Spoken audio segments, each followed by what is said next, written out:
If you are familiar with the bevy of famous psychics, you will know who Sylvia Browne is. She has just passed away, and now I'm seeing a lot of conversations with negativity injected into them regarding her accuracy and correctness in her readings. The world is already a horrendously judgmental place for psychics, mediums, clairvoyants, sensitives, and anyone else with genuine paranormal gift. They are doubted, dumped upon, and given many slanderous labels. Lots of people with minor gifts tend to be out of the spotlight, but people like Sylvia Browne usually have limelight of some sort. Chip Coffey, one of my personal favorite psychic mediums, has been on Psychic Kids, Paranormal State, and other television programs. Alison Dubois is the basis for the popular television show Medium and has written several books on her work as a psychic medium with crime investigations. The problem that prompted this post, however, is that many people seem to think that psychics should be 100% right 100% of the time. Think about this for a minute. How correct are you in everyday life? Can you predict the weather or traffic? Can you with absolute certainty tell your kids that they will have a great day at school tomorrow just based on the wish that they will? Are you intuitive enough to recognize that your kids are in fact being bullied at school and will most definitely have a horrific day at school tomorrow? If you aren't, then think twice before judging others. Yes, a psychic is usually recognized to have higher intuitive levels and the ability to make accurate predictions about future events. But a psychic medium, in particular, has a double whammy in that they have the ability to see into the past, present, and future, as well as the ability to sense, see, and communicate with the dead. Often, intuition also comes into play in a large way, and a plethora of all other small-time paranormal abilities can be scattered in the mix as well. Because of this, lots of little psychic gremlins are at play. From the receiving of symbolism to the receiving of full-on messages in words anyone could understand, a psychic medium is given a whole lot of information to take in and process. Sometimes, messages are lost in translation. Let's take Sylvia for an example. The biggest blunder anyone ever accused her of was in the Amanda Berry issue, in which Sylvia told Amanda's mother that she wouldn't see her in this life and that Amanda wasn't alive. We all know that Amanda was just found just this past year, having been kept with other women as a prisoner by a very sick, twisted man. So let's ponder this, shall we? First of all, Sylvia told Amanda's mother that she wouldn't see her in this life.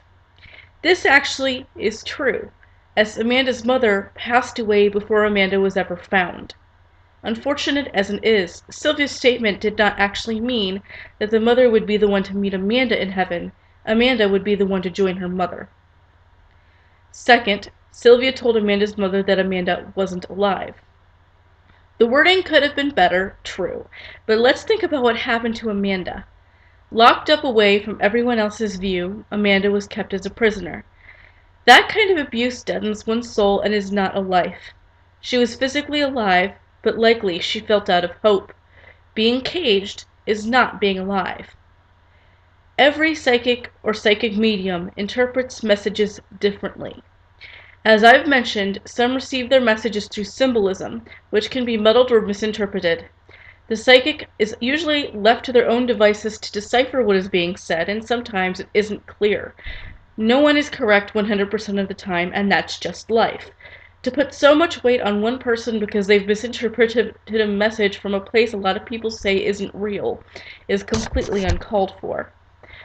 No one, not even a psychic or clairvoyant, can absolutely, without a doubt, know what's coming. They can only do their best to interpret and understand what information comes to them.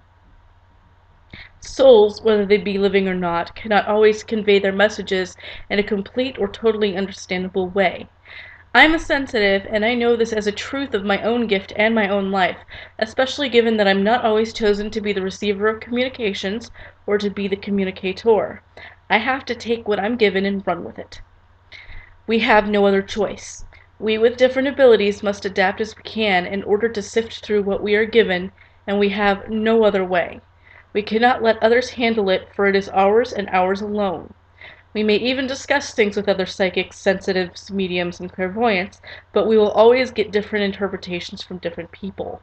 Everyone has different brains, different thought processes, and perspectives, and simply to look at one person, judge them by their words alone, and bash them for how you interpret their words is intolerable. It is true that you cannot understand what you do not experience, but you shouldn't let that be the deciding factor on how you judge them as people. Sylvia did her best. She did what she could do for people, and she did bring a lot of people comfort. I wasn't exactly her biggest fan, but it wasn't because of how I interpreted her gifts or her words. It was simply because she came off as rather cocky and full of herself in interviews or shows in which she was a featured guest. I did not know her personally, and that's okay. I'm sure she was a lovely lady, and she is always going to be known in the paranormal field as a highly accurate psychic, despite some of the inaccuracies people have charged her with. Again, and I must emphasize this, inaccuracies are just a large part of human life. Psychic or no, we will always be faced with them at some point in our lives, and probably more often than not. We must choose to accept them as such and remember that even a psychic won't always see what's coming. Sometimes the universe just doesn't want her to.